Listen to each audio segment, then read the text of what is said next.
मेरे अजीज, लोग बैठ गए, सिखाया क्या जा रहा है? सिखाया जा रहा है कि माज़अल्लाह सहाबा भी ठीक नहीं थे। सिखाया ये जा रहा है कि फलाने से भी गलती हो जाती थी। सिखाया ये जा रहा है कि पीछे जितने बुजुर्ग गुजरे थे सारे गलत थे। लोगों के दिलों में शकूक पैदा किए जा रहे हैं। शकूक, अगर 1000 साल पहले गुजरने वाला बाबा दीन की तबलीग करने वाला वही ठीक नहीं था, तो आज का मुल्ला और पंडित कैसे ठीक हो गया? तुमने कहां से ये दीन लिया? तू कैसे ठीक हो गया? ये फैलाई जा रही हैं चीजें। मुसलमानों, वो जो इकबाल ने तुम्हें कहा था जरा ध्यान करना, ये जो आपको बड़े वसवसे आते हैं, पता क्यों आते हैं? ये मिर्ज़ई को नहीं आते, ये खारजी को नहीं आते, राफजी को नहीं आते। आपको भला क्यों आते हैं? आपके पास ईमान है। भूखे नंगे घर में कभी चोर गया है? उधर ही जाता है जहां माल होता है। शैतान भी वहीं जाता है जहां ईमान होता है। जो पहले बेईमान है उसके पास शैतान ने क्या लेने जाना है? आपके पास ईमान है, आपके पास। इस्लाम के साथ कुछ लोगों का ना हमेशा से आर्जी सा ताल्लुक रहा। कुछ लोग ऐसे रहे, इन्होंने रस्मी रिश्ता रखा दीन के साथ। आज भी हैं, आज भी हैं। बहुत सारे लोग हैं जो गुफ्तगू के और आप बैठे हों तो वो बातों के बादशाह नज़र आएंगे, लेकिन जो वो कह रहे होते हैं वो बात उन पर तारी नहीं होती, इसलिए कि वो रस्म अदा कर रहे होते हैं। बात जो दिल से निकलती है वो असर रखती है। और इकबाल कहते हैं बाकायदा उड़ती भी है वो बात। बात जो दिल से निकलती है असर रखती है, पर नहीं, पर ताकत परवाज मगर रखती है। पर नहीं उसके होते, पर उसके अंदर परवाज की कुव्वत होती। कुछ लोगों का रस्मी रिश्ता रहा, उन्होंने कहा ठीक है नमाज पढ़ो, रोज़ा रखो, अब क्या हर वक्त मसीतड़ी हो जाना, अब ठीक है। दुनिया में तो रस्मी रिश्ता रहा। और कुछ ने कहा कि यार हल्का फुल्का चलने से ना मज़ा नहीं पूरा होता। मज़ा जब भी पूरा होता है जब बंदा महबूब के दरवाजे पे ज़रा जम के बैठे, ज़रा खोल के हाज़री दे, ज़रा ना उसका चेहरा रोशन हो जाए अपने हबीब का नाम सुन के। लुत्फ़ तब आता है, लुत्फ़। आज भी लोग हैं जो कहते हैं कि वारफ्तगी, शौक, ज़ौक़, पता क्या है? जब रिश्ता आपका आर्जी होगा ना दीन के साथ, रस्मी होगा, आर्जी होगा, तो फिर ठीक है। जिन लोगों से आपके रस्मी रिश्ते होते हैं उनके साथ ताल्लुकात भी तो रस्मी रहते हैं ना। मेरी बात को आप समझेंगे। सगे ताए का बेटा हो पर रिश्ता उसके साथ रस्मी हो, नाराज़गियाँ चल जाती हैं ना ख़ानदानों की। मिसाल देने लगाऊं तो रस्मी रिश्ता रह जाता है। तो अब्बा जी कहते हैं चल पुत्र मैं बीमार हूँ तो होया जाके शादी से, तेरे सगे ताए के बेटे की शादी है। तो साहब कहते हैं मैंने नहीं जाना अब्बा जी, हमसे कौन सा कभी उन्होंने लगाव रखा है। रस्मी रिश्ता हालांकि बड़ा गहरा ताल्लुक है, करीबी रिश्तेदारी है। तो बंदा भला कब जाता है? ऐन वलीमे के टाइम मेहमानों की तरह बैठे, रोटी खाई, 1000 रुपया सलामी दी और छुट्टी कर रहे, क्योंकि रिश्ता रस्मी है। एक बंदे का जिगरी दोस्त होता है, उससे रस्मी रिश्ता नहीं होता, उससे प्यार होता है। बरादरी भी कोई नहीं, कबीला भी कोई नहीं, रिश्तेदारी भी कोई नहीं, पर है ताल्लुक दिल का गहरा, दिल का गहरा ताल्लुक है। उसने टेलीफोन किया, भाई मेरी शादी है 11 तारीख को। तो ये पता जवाब में क्या कहता है? कहता है इंशाल्लाह तेरा भरा 9 को आ जाएगा। सही बताओ, पहुंचता है 9 को कि नहीं पहुंचता? नहीं, सही बात करें, पहुंचता है कि नहीं? और सियाना बयाना बंदा होके देगों वालों के पास बैठा रहता है कि नहीं? ड्यूटी करता है कि नहीं? वो भाग के जाता है, जाके पता करता है कि यार वो मतलब तंबू बनाते आई हैं कि नहीं आई हैं। वो सारी ड्यूटियां करता है। और ये सब शादी करा के चले जाते हैं, पर ये चूंकि जिगरी यार है, ये तब तक नहीं जाता जब तक सारे मेहमान ना चले जाएं। सारा कुछ करता है। अब मेरी बात को समझ लें, वो रस्म है, ये प्यार है। नहीं समझ आई आप? वो जो ताए के बेटे की शादी पे गया था वो रस्म थी, वो अदा कर ली, वो प्यार है। प्यार नहीं था, यहाँ प्यार है।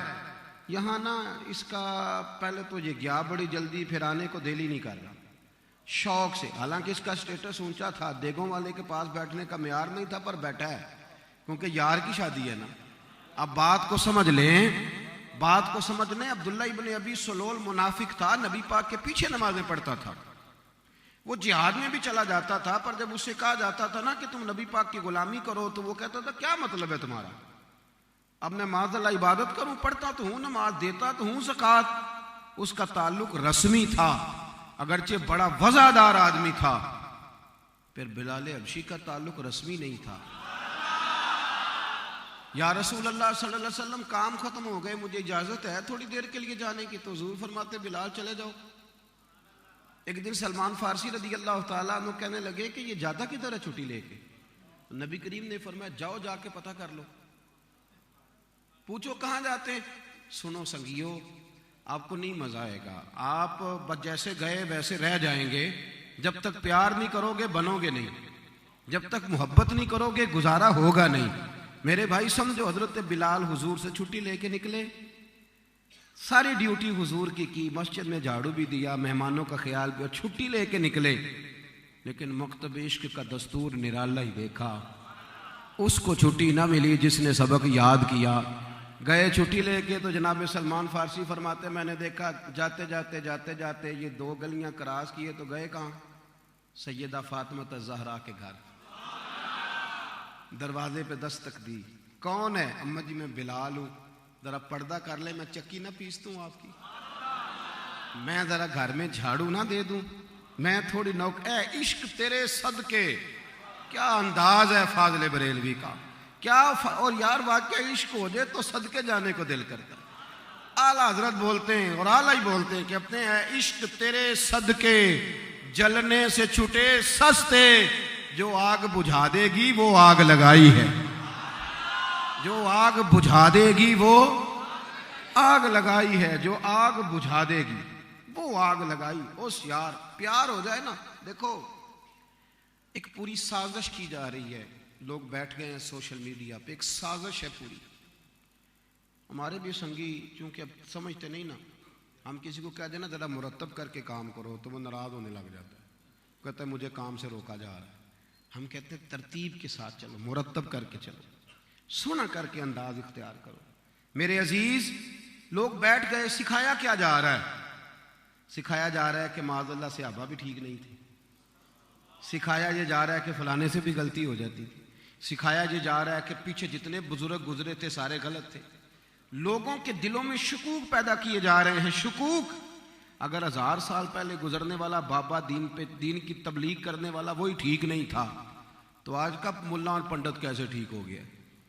तुमने कहां से ये दीन लिया, तू कैसे ठीक हो गया? ये फैलाई जा रही हैं चीजें। मुसलमानों, वो जो इकबाल ने तुम्हें कहा था जरा ध्यान करना, ये जो आपको बड़े वसवसे आते हैं, पता क्यों आते हैं? ये मिर्ज़ई को नहीं आते, ये खारजी को नहीं आते, राफजी को नहीं आते। आपको भला क्यों आते हैं? आपके पास ईमान है। भूखे नंगे घर में कभी चोर गया है? उधर ही जाता है जहां माल होता है। शैतान भी वहीं जाता है जहां ईमान होता है। जो पहले बेईमान है उसके पास शैतान ने क्या लेने जाना है? आपके पास ईमान है, आपके पास। एक बुजुर्ग गुजरे, ख्वाजा अल्लाह बख्शता उनसे, मैं बात कोई और करने लगा था, छेड़ कोई और गई है। तो वो ख्वाजा अल्लाह बख्शता उनसे से एक हिंदू ने पूछा, उसने कहा बाबा हम जो है ना मुर्दा जला देते हैं, आप दबा देते हैं, फर्क क्या है? तो ख्वाजा साहब फरमाने लगे तू हिंदू है, मैंने जवाब दिया तो तुम नाराज भी हो जाना है। कहने लगा जी नहीं मैं नहीं नाराज होता, आप जवाब दे दें। तो ख्वाजा साहब फरमाने लगे दे दूं जवाब? हिंदू था ना, उसने कहा दे दें। आप फरमाने लगे फिर सवाल दोहरा, मैं तुझे जवाब दूं। कहने लगा हुजूर हम जला देते हैं, आप दबा देते हैं, वजह? तो आप फरमाने लगे अब जरा दिल थाम के सुन मेरा जवाब।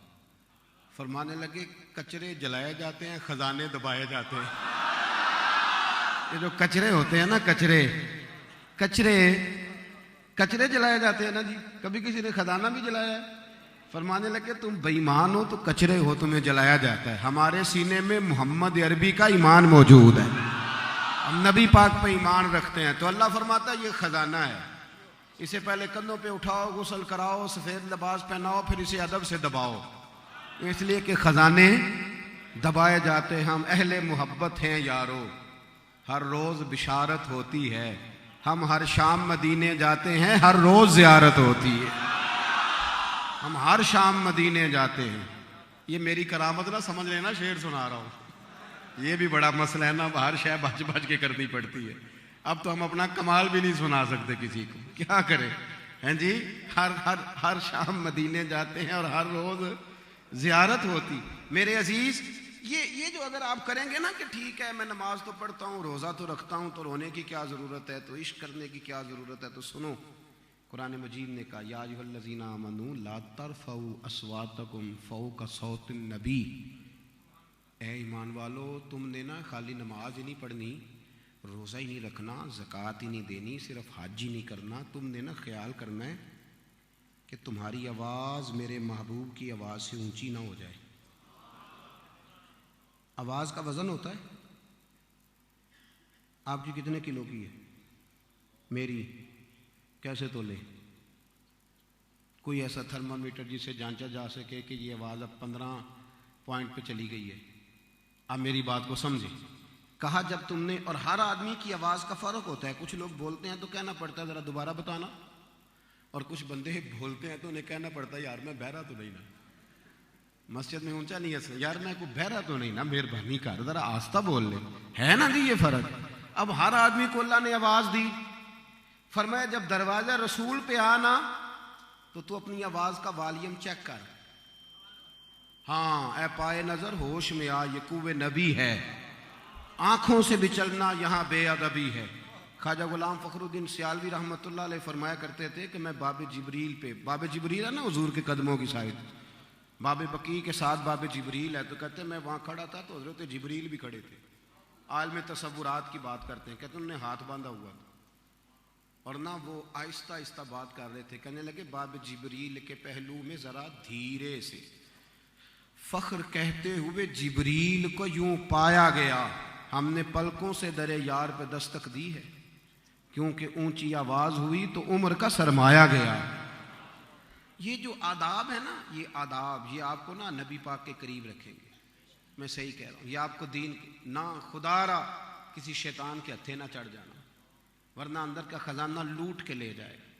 अल्लाह करीम ने आदाब सिखाए। और यारो हमेशा ये कानून है, हमेशा ये कानून है कि छोटों के आदाब जो होते हैं वो बड़ों के आदाब छोटे सिखाया करते हैं। बड़ों के आदाब छोटे सिखाते हैं, मेरे उस्ताद जी का ये अदब है, मेरे अब्बा जी का ये अदब है, छोटे सिखाते हैं। ये मदीने वाले का दरबार दुनिया का वाह दरबार है जिसके आदाब रब खुद बयान फरमाता है। अल्लाह अदब का हेस्त ज़ेरे आसमां अज अर्श नाजुक तर, नफस गुम कर दमी आयत जुनैदो बा यजीदी जा। खुदारा बात को समझो, तुम्हारी मता लूटने की कोशिश की जा रही है।